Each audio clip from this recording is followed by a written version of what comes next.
Joel capítulo 2, versos 28 e 29 diz assim: E há de ser que, depois derramarei o meu espírito sobre toda a carne, e vossos filhos e vossas filhas profetizarão, os vossos velhos terão sonhos, os vossos jovens terão visões, e também sobre os servos e sobre as servas, naqueles dias derramarei o meu espírito.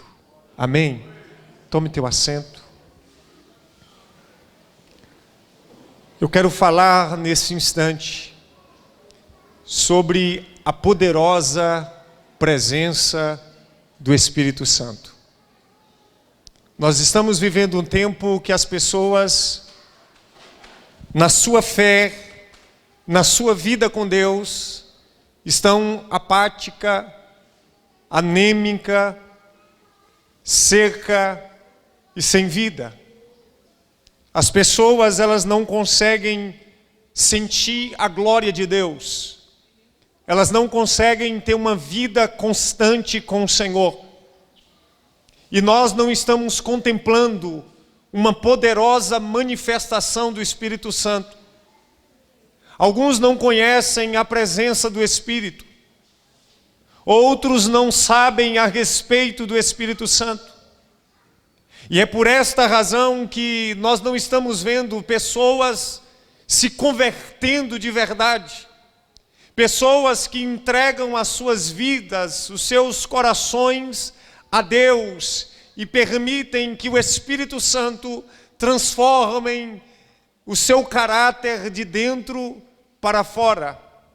E nós muitas vezes estamos contemplando templos lotados de pessoas e pessoas vazias de Deus.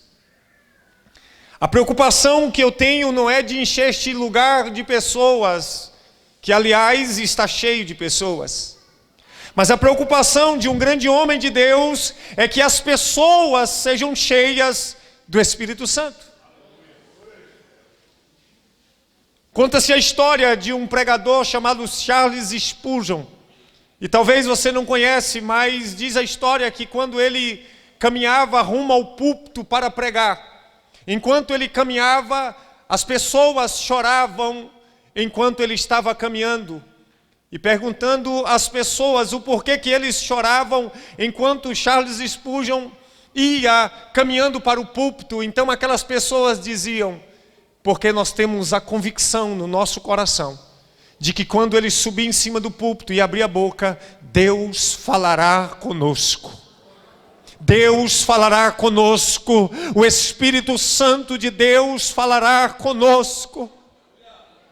E eu quero te fazer lembrar ou desejar ardentemente no teu coração a presença do Espírito Santo de Deus. Nós precisamos entender o quanto é poderosa esta presença que é derramada sobre as nossas vidas e que então nós passamos a viver por coisas transcendentes, por coisas sobrenaturais, e nós não mais nos apegamos às coisas desta vida, porque o Espírito Santo de Deus passa a habitar em nós, porque nós precisamos entender que sem o Espírito Santo nós somos apáticos, anêmicos e sem vida e sem verdadeiro sentido. Eu quero te dizer uma coisa: Deus te trouxe nessa noite a este lugar para dizer para você que tudo que você precisa, que a coisa que mais você precisa é da presença poderosa, gloriosa e sobrenatural do Espírito Santo de Deus na sua vida. Nós precisamos clamar por esta presença. Quando nós lemos aqui no livro de Joel, nós percebemos que o Espírito Santo é uma promessa de Deus para mim e para você. É uma promessa de Deus para os últimos dias. É uma promessa de Deus de avivamento para nós. E nós precisamos compreender que nós necessitamos desta presença gloriosa do Espírito Santo. Aleluia. Nós precisamos da presença do Espírito. Sem ela nós não conseguiremos viver na sua plenitude e na sua força e no seu poder. Nós precisamos ser um povo que tem dentro de si a presença poderosa do Espírito de Deus. Esta presença que nos transforma, esta presença que nos quebranta, esta presença que nos torna diferente de tudo e de todos, mas nos torna parecidos com Deus. Nos torna parecidos com aquele que vive e reina para todo sempre. E nós percebemos algumas características, e aqui eu quero que você entenda. Algumas particularidades lá no livro de Romanos, no capítulo 8, no verso 9, parte B, diz assim: mas se alguém não tem o Espírito de Deus, esse tal não é dele. Se alguém não tem o Espírito Santo, esse tal não pertence a Deus. Aqui nós aprendemos que o Espírito Santo é a garantia que somos de Deus. A presença do Espírito Santo em mim, a presença do Espírito Santo em você, é a garantia que você pertence a Deus. Não o fato de estar dentro de um templo, não o fato de ter o título de evangélico, não o fato de dizer apenas que temos Deus. O que importa não é dizer eu tenho Deus, mas o que verdadeiramente importa é Deus dizer eu tenho você.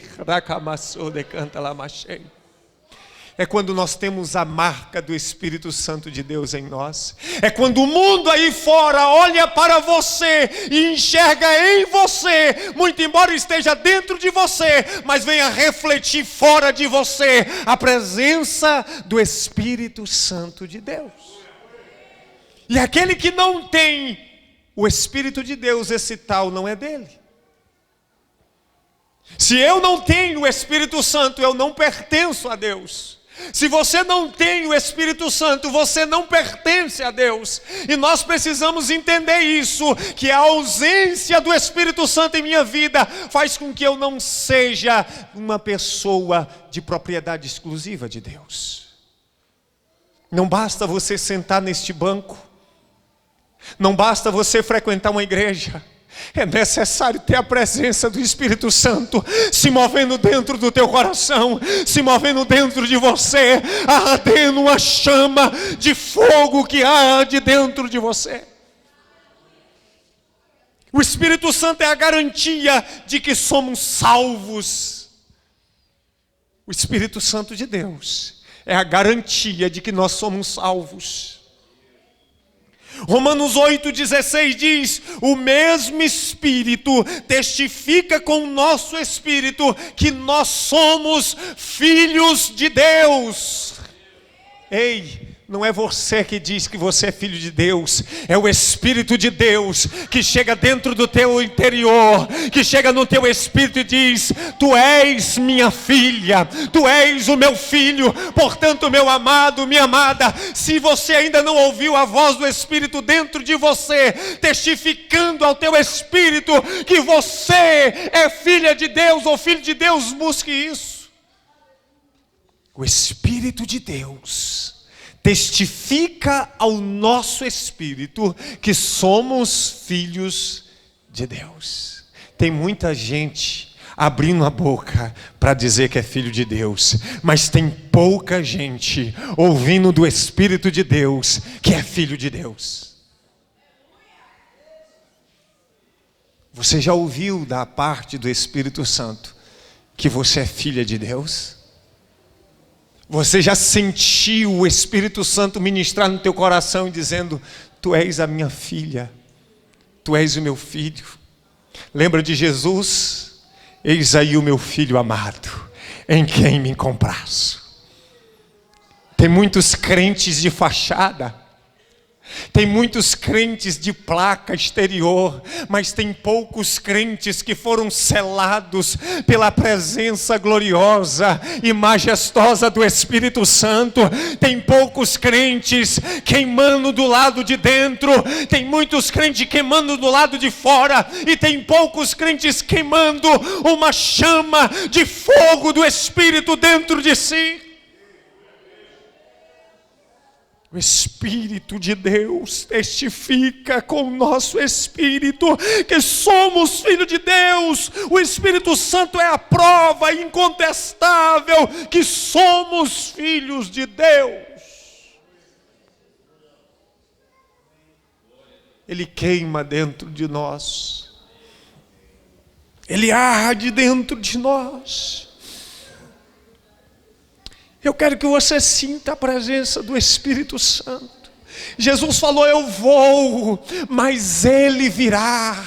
O Espírito da verdade, o Consolador, e Ele estará convosco todos os dias, até a consumação dos séculos. O Espírito Santo. Romanos 8:26 diz a respeito dele: e da mesma maneira o Espírito Santo nos ajuda em nossa fraqueza. Você sabe quem é que nos ajuda nos momentos cruéis, nos momentos turbulentos da vida? É a presença do Espírito Santo que nos mantém de pé e que nos fortalece e que não deixa que nós venhamos cair mediante as nossas fraquezas. O Espírito Santo é a garantia de ajuda em meio aos momentos difíceis da vida. Aracamassou. O Espírito Santo, tem que se falar mais dele, porque é ele que está em nós, é ele que se move no nosso meio.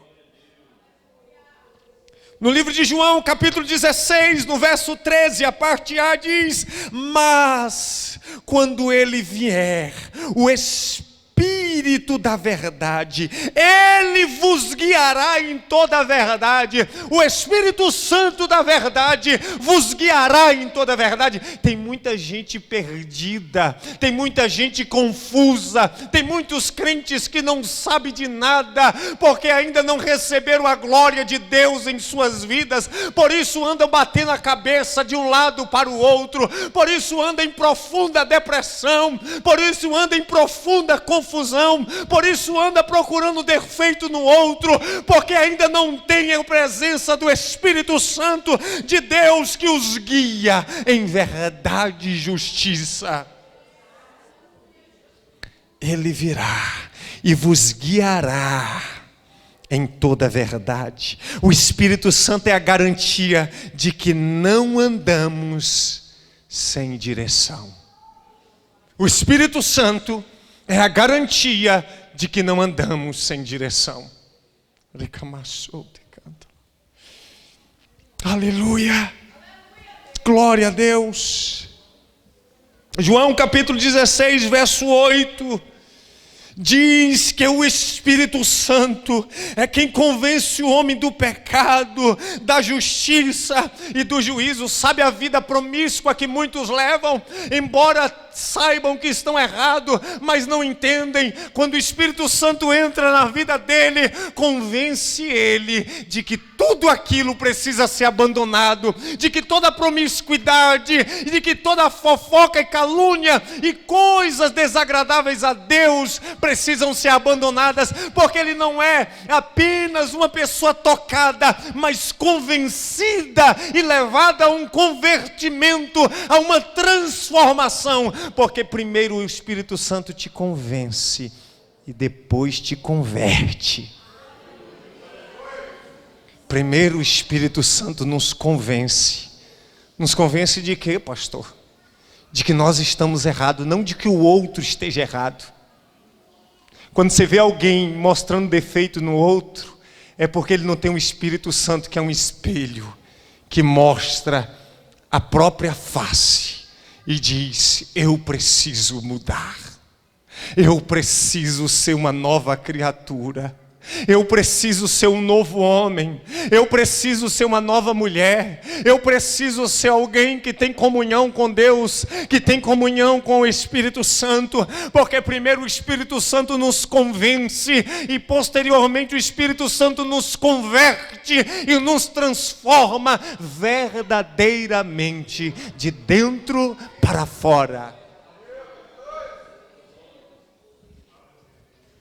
Evangelho de Jesus, conforme o relato de Marcos, no capítulo 1, no verso 8, vai dizer: eu em verdade tenho-vos batizado com água, ele porém vos batizará com o Espírito Santo e com fogo.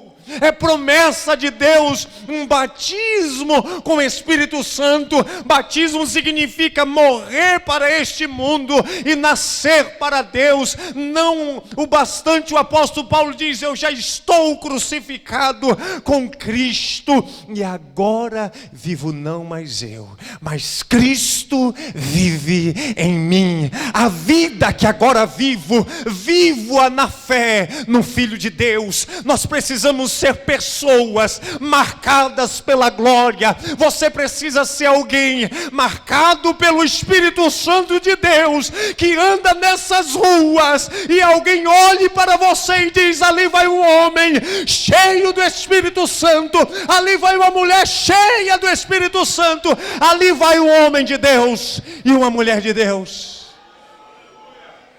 por causa da presença do Espírito Santo. Por diversas vezes já mencionei quando o profeta Eliseu caminhava. Nós precisamos hoje, nesta nação brasileira, de homens como Eliseu, de homens como Elias, de homens marcados pela glória de Deus, que quando Eliseu passava, a mulher olhava para o marido e diz: meu marido, olhe para aquele homem que sempre passa por nós, porque ele é um santo homem de Deus. Decanta lá, machei. Ser crente na igreja é fácil. Aqui todo mundo é bonzinho, todo mundo é santo, todo mundo é puro. Eu quero ver você ter a presença de Deus e manifestar a glória dele lá fora. Eu quero ver você ser guiado e guiada pelo Espírito Santo. Eu quero ver você ser uma terra encharcada da glória de Deus. Aleluia, Deus está escolhendo hoje pessoas aqui que queiram a presença do Espírito Santo, que desejem a presença do Espírito Santo, que anseiam pela presença do Espírito Santo, que queiram deixar de ser crentes carnais, mundanos, profanos, promíscuos, e passem a ser pessoas marcadas pela presença dEle. Aleluia, glória a Deus, aleluia, santo, santo, santo, santo. Mateus capítulo 3, verso 11 diz: e eu em verdade vos batizo com água para o arrependimento, mas aquele que vem após mim é mais poderoso do que eu, cujas alparcas não sou digno de lavar.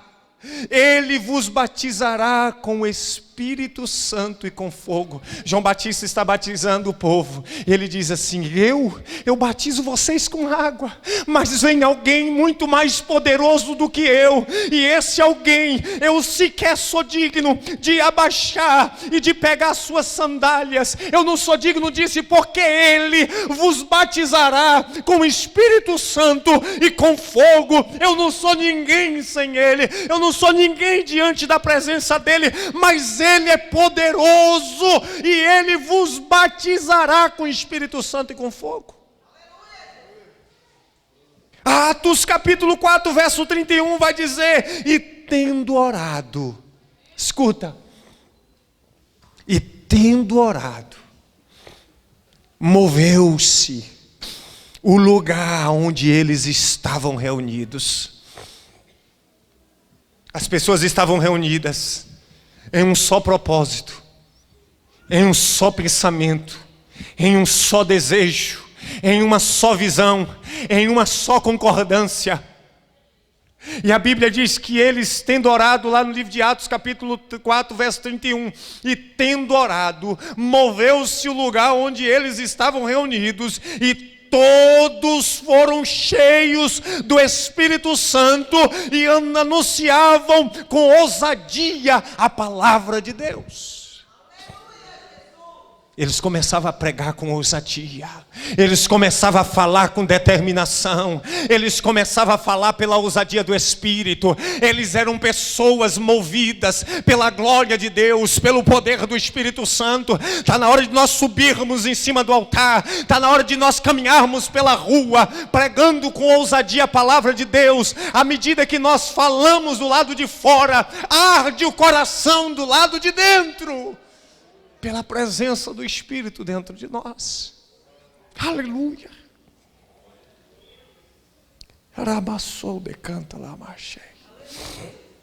Atos, capítulo 11, verso 15 e 16. E quando comecei a falar, escuta isso. E quando comecei a falar, caiu sobre eles o Espírito Santo, como também sobre nós ao princípio. E lembrei-me do dito do Senhor, quando disse: João certamente batizou com água, mas vós sereis batizados com o Espírito Santo. Houve um derramamento do Espírito Santo. Houve um derramamento da glória de Deus, do poder do Espírito sobre eles. E o lugar se encheu da glória de Deus. Abacuque vai orar em meio a uma geração apática. Escuta, se não é o mesmo sentimento genuíno daqueles que pregam o verdadeiro evangelho. E faz um diagnóstico de uma geração caída, de uma geração fria, de uma geração morta, de uma geração apática e anêmica. E ele vai dizer: ouvi, Senhor, a tua palavra e temi. Aí ele vai dizer: aviva, ó Senhor, a tua obra no meio dos anos. No meio dos anos, faze-a conhecida na tua ira. Lembra-te da tua misericórdia. Ele está dizendo: aviva o teu povo. Tudo que nós estamos precisando hoje é de um grande avivamento do Espírito Santo. Tudo que você precisa hoje é de um grande avivamento do Espírito Santo. Tudo que você precisa hoje é que Deus derrame do Espírito dele sobre você, que Deus derrame do Espírito dele sobre o teu coração, e você vai acabar com toda a picuinha, você vai acabar com todos esses desejos pelas coisas deste mundo, e você vai passar a anseiar pelas coisas do céu. Aleluia. Nós vamos desejar o céu, porque um grande avivamento nasce de um Espírito Santo de Deus. O avivamento não é do homem para Deus, mas de Deus para o homem. Nós precisamos dessa presença. 1 Coríntios capítulo 3, verso 16 diz assim: não sabeis vós, o apóstolo Paulo dizendo: não sabeis vós que sois templo do Espírito Santo de Deus, e que o Espírito Santo de Deus habita em vós? Não, nós não estamos compreendendo que somos templo do Espírito Santo. Nós não estamos entendendo que nós somos templo do Espírito Santo. E deixa-me te dizer uma coisa: o Espírito Santo não habita em templo sujo. O Espírito Santo não habita em templo de promiscuidade. O Espírito Santo não habita em templo de prostituição. O Espírito Santo não habita em templo que há fofoca. O Espírito Santo não habita em templo que há inveja. O Espírito Santo não habita em templo que há calúnia.